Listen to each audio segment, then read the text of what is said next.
রোজার মাসে বাজারের বর্তমান পরিস্থিতি কেমন? কোনো কিছুর দাম বাড়ছে কিনা? ক্রেতার নাগালের বাইরে চলে গেছে কিনা? না না, বাজার ঠিক আছে। গত বছর সে বছর অনেক কম আছে। ছোলা এবছর 75 টাকা পাইকারি চলে, পেঁয়াজের কেজি পাইকারি 30 টাকা, আমরা 35 পেঁয়াজ।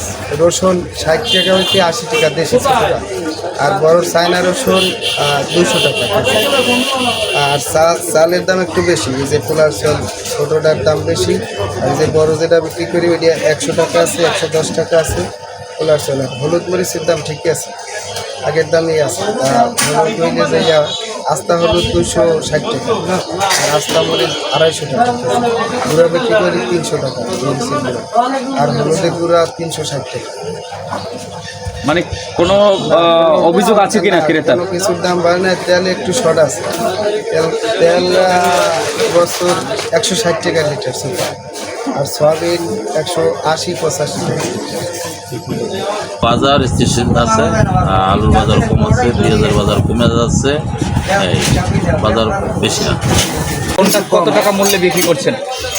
আপনার ছোলা বুট ব্যস্ত আছি 80 টাকা, চিরা 60 টাকা, পেঁয়াজ 35 টাকা, আলু 12 টাকা 13 টাকা আছে।